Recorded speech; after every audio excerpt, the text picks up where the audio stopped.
Welcome to The Soul Work. The Soul Work is a weekly show focused on LGBT self-help. My name's Gina and I bring to you LGBT inspiration, transformation and wisdom. In this week's episode, I bring to you arguments in relationships.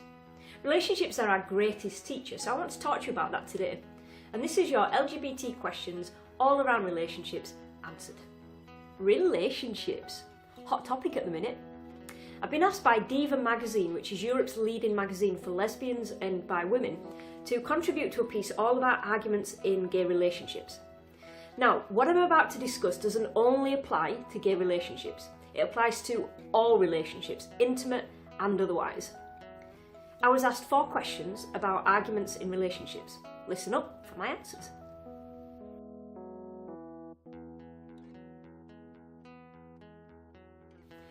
Question 1 from Diva Magazine.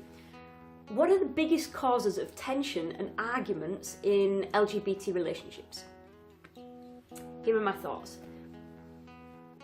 You experience tension and conflict when a person or a situation triggers something in you. The person or the situation that triggers a reaction from you is highlighting what you need to work on within yourself.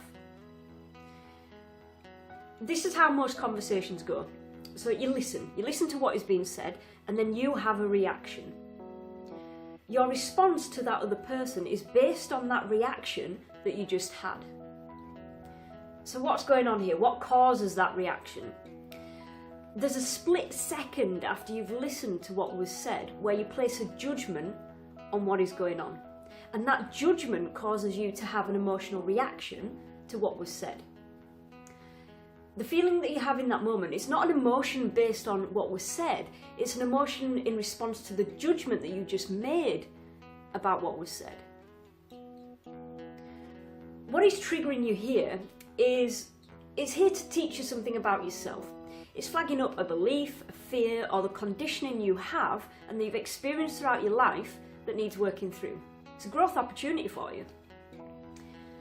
I recorded 2 episodes of The Soul Work which might be of interest to you, and I'll put the links in the description below.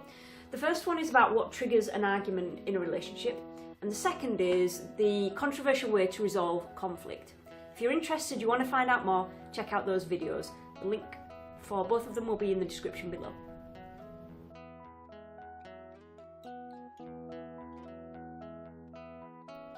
Question 2.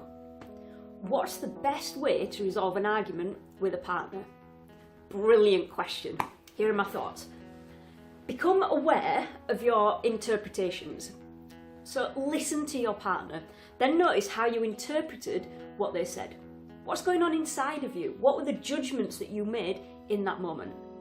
And instead of letting the emotional reaction take place, almost kind of stop yourself and tell your partner what you interpreted from what they just said. Your partner's role is not to judge your interpretation, it's to listen and to clarify what they meant, to make sure that you're both on the same page. Practice this together and notice the difference that it makes in your interactions. Then, when you've worked through that issue with your partner in the moment, it's essential for you to reflect on it on your own. Why? Well, because what you see in others is a reflection of what you're putting out to them. They're mirroring back to you what you're giving to them. Ask yourself, what did that person say or do, or what was it that triggered you to feel conflict or to feel uncomfortable in that moment? What is it that they touched upon? Is there a belief that they're triggering there? Is it that they might find out that you're a fraud?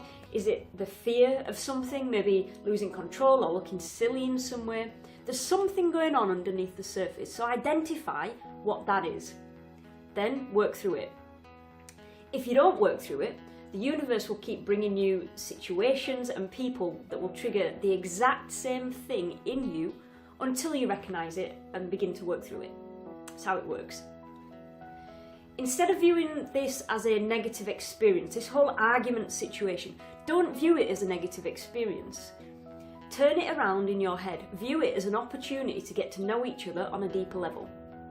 I can guarantee it will deepen your connection and compassion towards each other when you begin to resolve things in this way.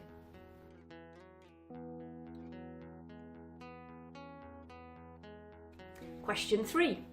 Can arguing ever be a sign of a healthy relationship? Well, to me, it's a sign that you've been triggered.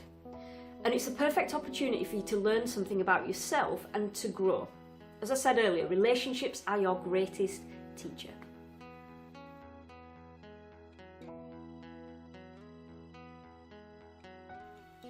Question 4.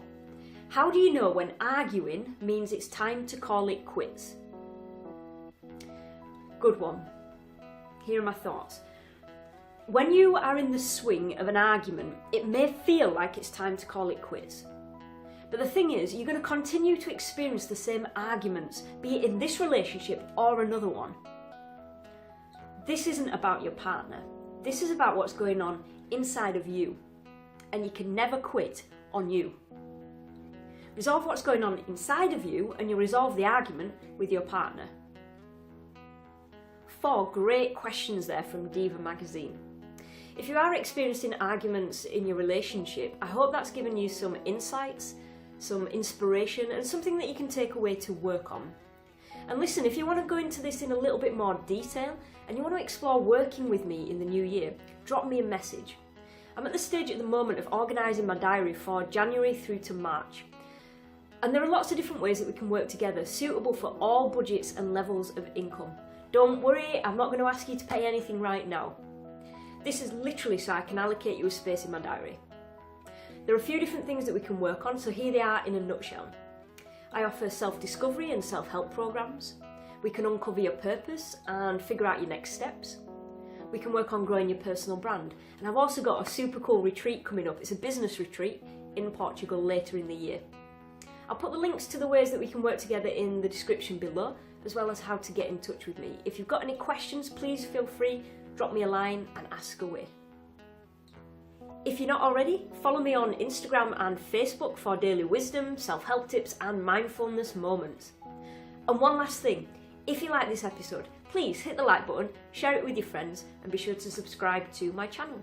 Thanks for watching, I'll see you next time on The Soul Work. Take care, I'll see you soon.